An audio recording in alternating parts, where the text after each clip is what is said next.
প্রিয় সপ্তম শ্রেণীর ছাত্রছাত্রীরা, আজকে আমি তোমাদের সাথে আলোচনা করব তোমাদের ইতিহাস বিষয়ে রায় ও মার্টিন প্রশ্নবিচিত্রা যে 2025-এ তৃতীয় পর্যায়ে মূল্যায়নের মধ্যশিক্ষা পর্ষদটা আলোচনা করছি। দেখো, অবলোকিতেশ্বরের মূর্তির ভাবনার কেন্দ্র ছিল শিব। ধীমান ছিলেন যে ডির অপশান ভাস্কর। সুদুক্তি কর্ণামৃত বইয়ের বিষয়বস্তু ছিল সির অপশান কবিতা। ইসলাম জগতের প্রধান শাসক উপাধি ছিলেন সির অপশান খলিফা। দৌলতাবাদ শহরের ভৌগোলিক অবস্থান ছিল সির অপশান দাক্ষিণাত্য। বিজাপুর গোলকোন্ডা সুলতানি তৈরি হয়েছিল যে এর অপশান বাহমনি শাসন থেকে। দাগ ও হুলিয়া ব্যবস্থা চালু রেখেছিলেন বীর অপশান শেরশাহ। মনসব বলতে বোঝানো হতো যে ডির অপশান মোগল প্রশাসন পদকে। সাঁই ছিলেন ভক্তিবাদী। ঘাটু গানের প্রভাব দেখা যায় বৈষ্ণব ভক্তির, এর অপশান। শ্রীকৃষ্ণ বিজয়ের মূল ভিত্তি ছিল সির অপশান ভগবত। চাহারবাগের প্রসার ঘটেছিল সির অপশান মোগল আমলে।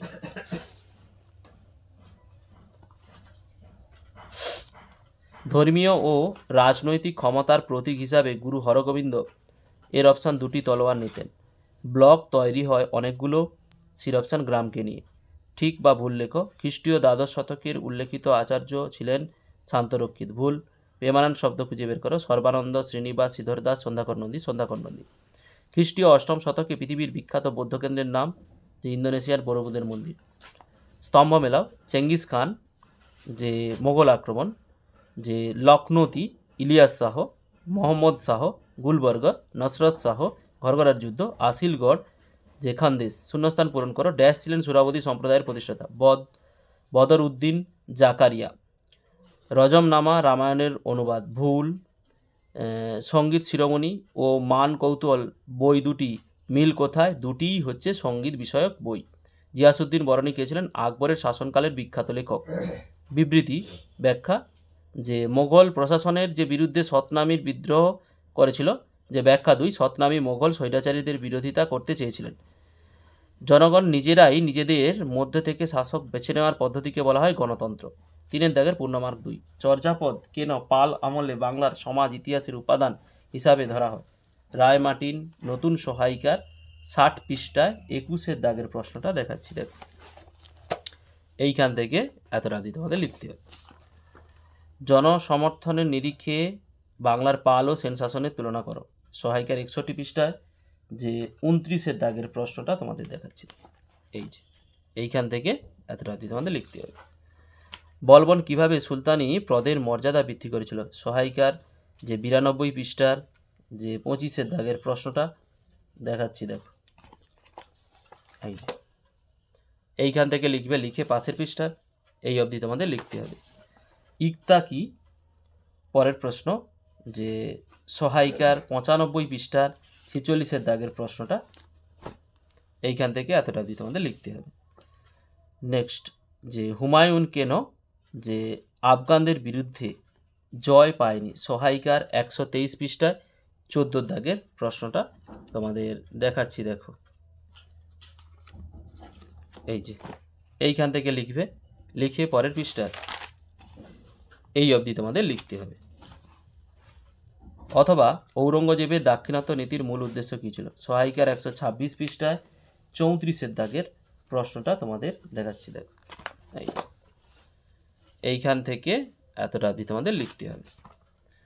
দিন-ই ইলাহি কি? সহায়িকার 166 পৃষ্ঠায় 15 দাগের প্রশ্নটা দেখাচ্ছি। দেখো, এই যে দিন-ই ইলাহি এইখান থেকে লিখবে, এতটা অবধি লিখতে পারো, 2 নম্বরে যেহেতু বলেছে আর লেখার দরকার। নেক্সট, জোড় বাংলা কি? সহায়িকার 177 পৃষ্ঠার 40 দাগের প্রশ্নটা তোমাদের দেখাচ্ছি। দেখো, এই যে এইখান থেকে এতটা অবধি তোমাদের লিখতে হবে। অষ্টপ্রধান ব্যবস্থা কি? আমি আগের প্রশ্নে আলোচনা করেছি, তোমরা অষ্টপ্রধান ব্যবস্থা কি? সহায়িকার যে 196 পৃষ্ঠার যে 2 দাগের প্রশ্নটা দেখাচ্ছি। দেখো তোমরা, এই যে শিবাজির অষ্টপ্রধান এইখান থেকে লিখবে, লিখে এতটা দিয়ে তোমাদের লিখতে হবে। জাট কৃষকরা কেন মোগল প্রশাসনের বিরোধিতা করেছিলেন? সহায়িকার 203 পৃষ্ঠায় 17 দাগের প্রশ্নটা তোমাদের দেখাচ্ছি। দেখো, এই যে এইখান থেকে এতটা অবধি তোমাদের লিখতে হবে। নেক্সট, সরকারের প্রধান 3টি বিভাগ কি কি? সহায়িকার 219 পৃষ্ঠায় যে 12 দাগের প্রশ্নটা দেখাচ্ছি, দেখো এই যে এইখান থেকে এতটা অবধি তোমাদের লিখতে হবে। অথবা সংবিধান কেন প্রয়োজন? সহায়িকার 218 পৃষ্ঠায় 5 দাগের প্রশ্নটা এইখান থেকে এতটা অবধি তোমাদের লিখতে হবে। 4 দাগের পূর্ণমার্ক হচ্ছে 3। পাল রাজাদের বৌদ্ধ ধর্মের প্রতি অনুরাগের প্রভাবে বাংলার সংস্কৃতিতে কিভাবে প্রভাব পড়েছিল বলে তোমার মনে হয়? সহায়িকার 59 পৃষ্ঠার যে 16 দাগের প্রশ্নটা, এই যে এইখান থেকে এতটা অবধি তোমাদের লিখতে হবে। খ্রিস্টীয় 7ম থেকে দ্বাদশ শতকে দক্ষিণ ভারতের মন্দিরগুলোর সমাজ এবং অর্থনৈতিক কী ভূমিকা রেখেছিল? সহায়িকার 50 পৃষ্ঠায় যে 4 দাগের প্রশ্নটা, এইখান থেকে এতটা অবধি তোমাদের লিখতে হবে। নেক্সট, দিল্লির সুলতানিদের কেন খলিফার অনুমোদন দরকার হয়? সহায়িকার 89 পৃষ্ঠায় 6 দাগের প্রশ্নটা তোমাদের দেখাচ্ছি, দেখো এইখান থেকে এতটা অবধি তোমাদের লিখতে হবে। রাজিয়ার সুলতান হওয়া কি সুলতানি উত্তরাধিকারী নীতির ব্যতিক্রম ছিল? যুক্তি দিয়ে বর্ণনা করো। সহায়িকার 91 পৃষ্ঠার 22 দাগের প্রশ্নটা তোমাদের দেখাচ্ছি, দেখো এইখান থেকে লিখবে, লিখে পরের পৃষ্ঠার এই এতটা অবধি তোমাদের লিখতে হবে, এই পুরোটা। সুলহ ই কুল কিভাবে মোগল প্রশাসনকে শক্তিশালী করে তুলেছিল?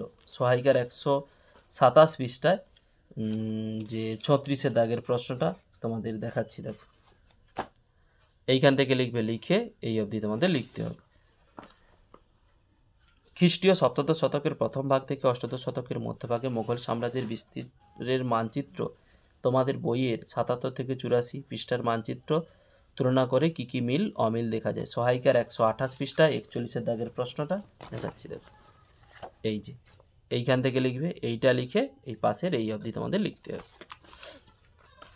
সুলতানি ও মোগল যুগে সাধারণ মানুষের দৈনন্দিন জীবন সম্পর্কে বর্ণনা করো। সহায়িকার যে 161 পৃষ্ঠার 1 দাগের প্রশ্নটা দেখাচ্ছি, দেখো এইখান থেকে এতটা অবধি তোমাদের লিখতে হবে। সুলতানি ও মোগল যুগের সামরিক যে প্রস্তুতি বা প্রযুক্তি ক্ষেত্রে কী ধরনের পরিবর্তন ঘটে? সহায়িকার 172 পৃষ্ঠার যে 27 দাগের প্রশ্নটা তোমাদের দেখাচ্ছি, এই যে এইখান থেকে এতটা অবধি তোমাদের লিখতে হবে।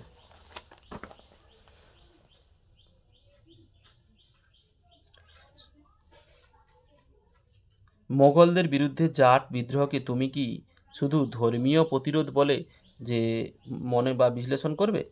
সহায়িকার 203 পৃষ্ঠা 17 দাগের প্রশ্নটা তোমাদের দেখাচ্ছি, দেখো এই যে এইখান থেকে এতটা অবধি তোমাদের লিখতে হবে।